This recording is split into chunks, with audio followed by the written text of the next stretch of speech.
Farewell to Manzanar, Chapter 11, page 73. Yes, yes, no, no. Are you willing to serve in the armed forces of the United States on combat duty wherever ordered? Yes or no? 28.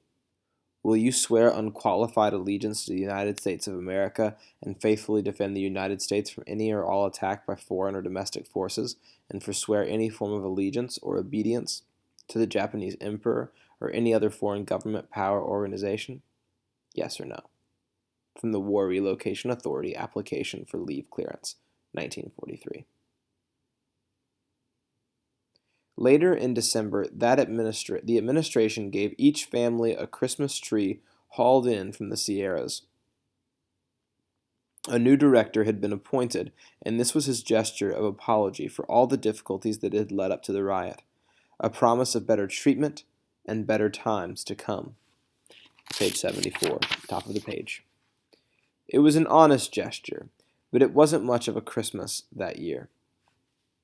The presents were makeshift, the wind was roaring, Papa was drunk. Better times were a long way off, and the difficulties, it seemed, had just begun. Early in February, the government's loyalty oath appeared. Everyone 17 and over was required to fill it out. This soon became the most divisive issue of all. It cut deeper than the riot because no one could avoid it, not even Papa. After 5 months of self-imposed isolation, this debate was what finally forced him out of the barracks and into circulation again. At the same time, I was too young to understand the problem. I only knew there was no peace in our cubicle for weeks. Block organizers would come to talk to Papa and my brothers. They would huddle over the table a while, muttering like conspirators, sipping tea or one of his concoctions. Their voices gradually would rise to shouts and threats. Mama would try to calm the men down. Papa would tell her to shut up. Then Granny would interrupt and order him to quit disgracing Mama all the time. Once he just shoved Granny across the room, up against the far wall and back onto her chair, where she sat, sniffling while the arguments went on. If the organizers weren't there, Papa would argue with Woody, or rather, Woody would listen to Papa lecture him on true loyalty, pacing from bunk to bunk, waving his cane. Listen to me, Woodrow. When a soldier goes into war, he must go believing he is never coming back.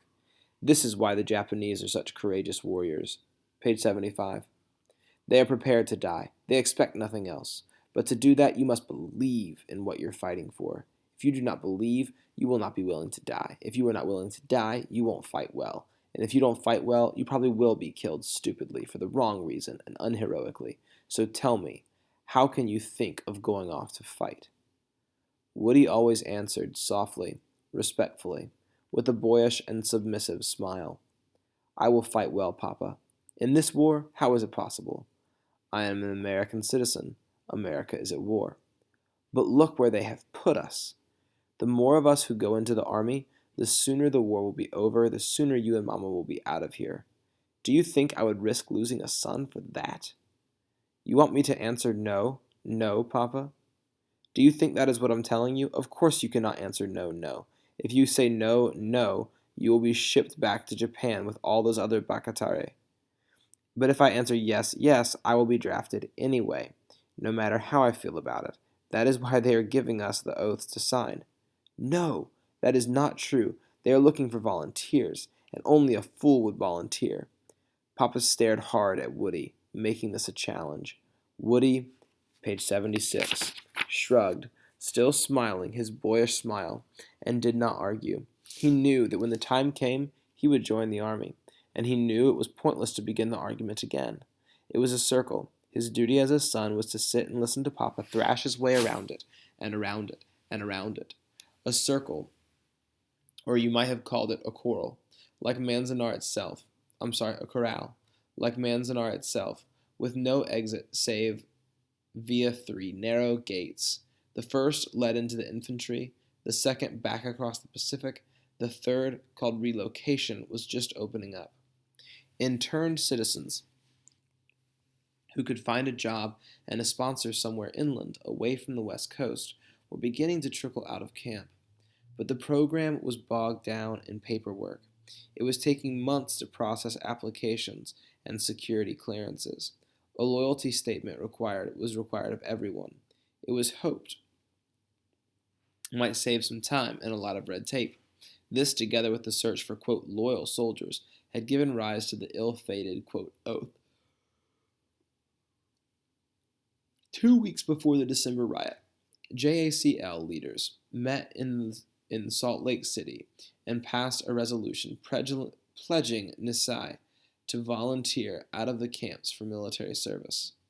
In January, the government announced its plan to form an all-Nisei combat regiment.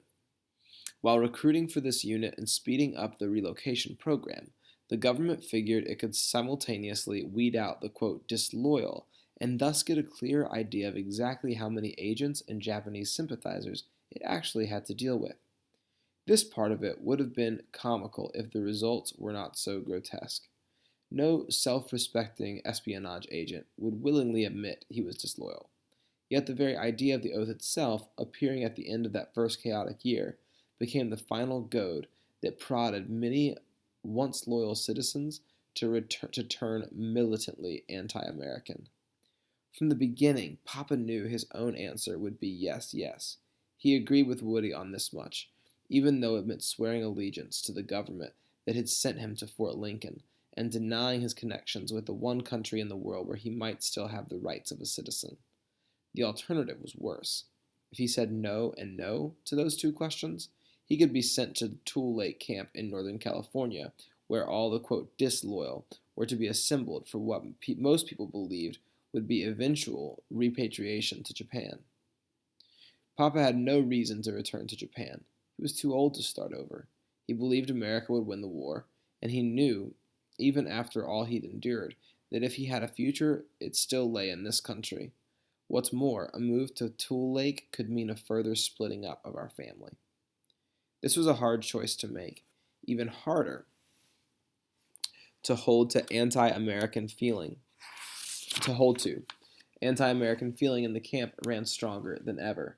Pro-Japan forces were trying to organize a no-no vote by blocks in massive resistance. Others wanted to boycott the oath altogether in a show of non-cooperation or through the mistaken fear that anyone who accepted the form would be shipped out of camp, the no-nos back to Japan, the yes-yes into an American society full of wartime hostility and racial hate.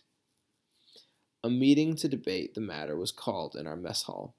Papa knew that merely showing his face would draw stares and muttered comments. Yes, yes, just what they expected of an Inu. But he had to speak his mind before the no-no contingent carried the block.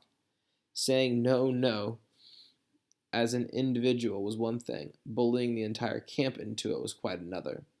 At the very least, he didn't want to be sucked into such a decision without having his own opinion heard.